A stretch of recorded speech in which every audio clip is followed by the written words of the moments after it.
All right, ladies and gentlemen, MrSotko here. Welcome back to the channel. Got a whole bunch of good crypto news stuff for you today. And the first thing that I want to talk about is that Ethereum has been pumping quite a bit lately, and it just reached its highest daily volume in over a year. So today, the amount of Ethereum traded in the last 24 hours surpassed the amount traded at any point during the last year, as the currency's price gradually climbed over the last week.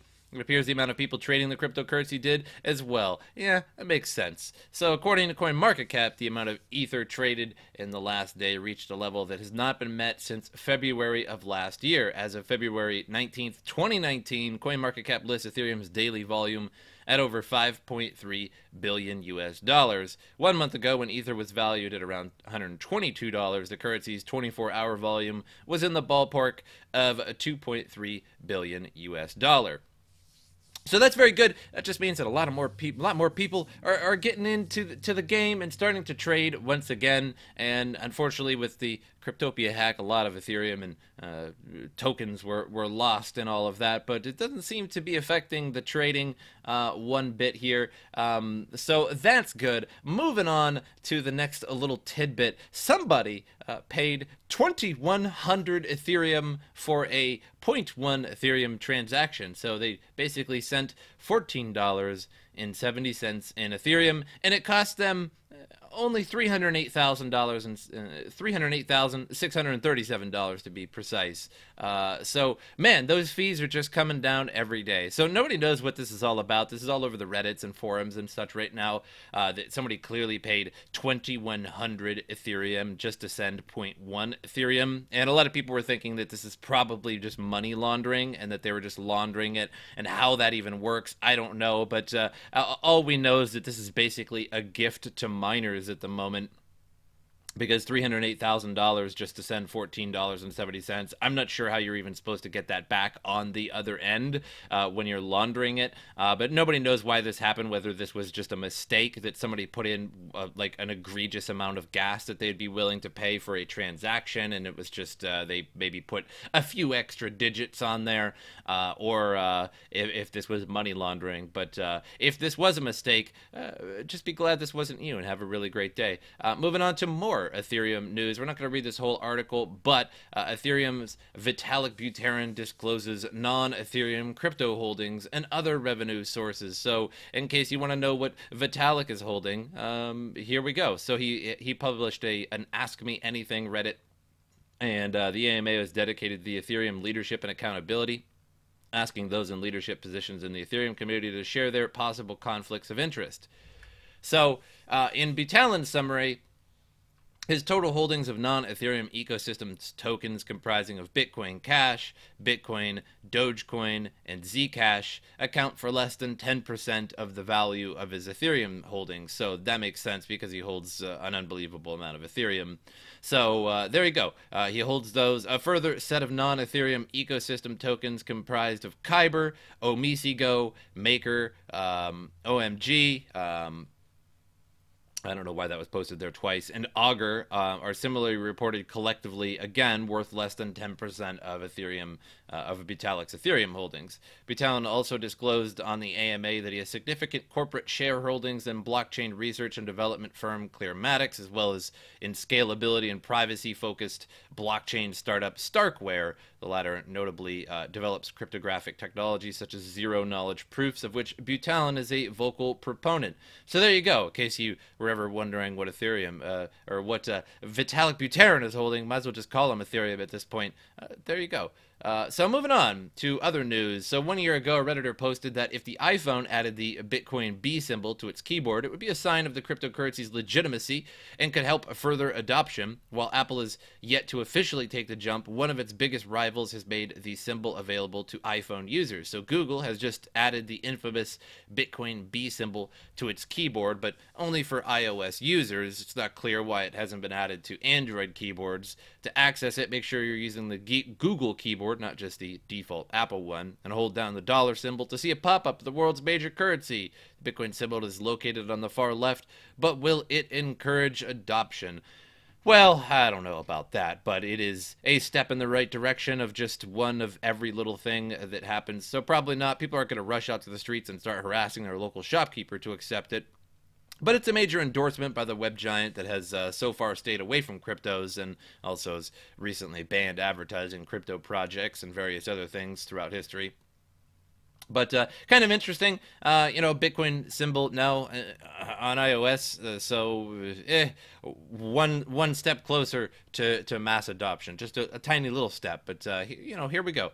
So moving on to the next one. Mining giant Bitmain posts now 500 million in loss in the IPO financial filing. Does this guy look like kind of like he's 9? I'm sure he's much richer than all of us all combined, but man, he's such a little cute baby face. He's so small. He's such a tiny little man. He's like 9. Anyway, mining hardware giant Bitmain lost about 500 million in the third quarter of 2018 amid an overall bearish market. The Beijing-based company recently provided an update on its financial results to the Hong Kong Stock Exchange. And the update showed Bitmain earned around 500 million in the first 9 months of the year on slightly over 3 billion of revenues, according to a source familiar with the situation. The filing, which is not public, does not break down the results by quarter. However, Bitmain previously disclosed that it had grossed profits of 1 billion in the first half of 2018. Subtracting that from a 500 million profit for the first 9 months leaves it with a net loss of roughly 500 million for the third quarter. The company had also previously reported 2.8 billion of revenues for the first half, so the 3 billion figure for the first 9 months works out to third quarter revenues of just about 200 million. So these are the precise figures to show the company's reversal of fortune following the significant growth in revenues and profits over the past several years, documented in the IPO application filed in late September. And when contacted by CoinDesk, Bitmain declined to comment for the article, citing its pending IPO application. After publication, the Chinese media outlet Gaijin quoted an unnamed representative for Bitmain denying the report. I'm sure they are denying the report. But so Bitmain, everybody's favorite company in the crypto world, producing ASICs that just destroy everything that you ever love. They're just so nice. I love them. And I'm kind of glad that they're losing a lot of money because they just basically sell us all used miners. They just mine on them for months until the profits start to go down, and then they kind of work out the math. Okay, we'll sell them now and we'll make a ton of money after we already made a ton of money mining because nobody else had these ASICs like Monero ASICs and Zcash ASICs and Ethereum, whatever, EcoHash, all those things. And then they're just like, yeah, no, people won't notice that these are used, even though they have dust in them when you get them, and it doesn't make sense. But yeah, good job, Bitmain. Moving on. So why Nasdaq's Bitcoin index is a bigger deal than most people realize. So Nasdaq has listed Bitcoin, or will list Bitcoin, rather, is probably more accurate. So Nasdaq's Bitcoin index is likely a precursor to crypto investment products. So according to cryptocurrency analyst Alex Zupensis,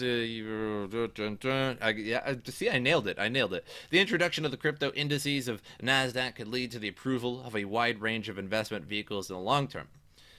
So Nasdaq to add a Bitcoin index on its platform, and they are reading the writing on the wall and don't want to get left behind. There's no stopping this. Adoption happens gradually right in front of you until you finally pause, look around, and Bitcoin is the dominant asset. This is big news. The launch of Nasdaq crypto indices could lead to regulatory approval for Bitcoin, for crypto-based derivatives in the market, and as a direct initial effect could mean more interest from institutional traders, and the feeds are going to go live on February 25th.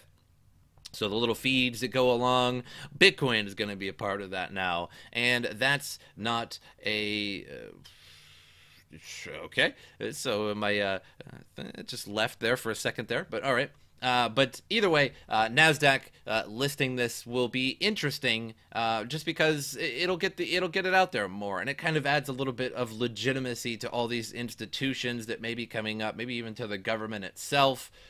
So not bad at all that Nasdaq is going to be doing that. So just another little small step in the staircase of adoption, if you will. So not bad. Moving on to crypto market cap here. Coin market cap, whatever, either way, same thing. $135 billion market cap. So we've gone up since yesterday. At the end of yesterday's video, we were at 131 or 132 billion market cap. So we've gone up 3 or 4 billion, which is not bad. Up is better than down. Bitcoin dominance, interestingly, a little bit down as altcoins had moved up a little bit disproportionately to Bitcoin, but not particularly surprising. Bitcoin had breached over 4,000 pretty briefly, but you can see that things are starting to lose a little bit of steam. The other day we had gains of 10%, 14%, and more. In Bitcoin was up 8, 10%, and now it's down to just about 2%. And you can see that throughout all of the cryptos here, except for Binance Coin for some reason there, which is a massive pump. But you can see everything is just a few percent today, much less than yesterday. So running out of steam just a little bit, but hopefully it keeps going up, even if it's this slow growth. That is better than no growth at all. But that's all I have for you guys today. Just a quick one today. Make sure you subscribe to the channel for more news stuff. Like the video. That always helps me out a lot. And my social media is in the description below. My Twitch, my Twitter, my Steam. Follow me on those if you get the opportunity. But that's all I got for you guys today. Hope you guys enjoyed it. And as usual, I will see you next time.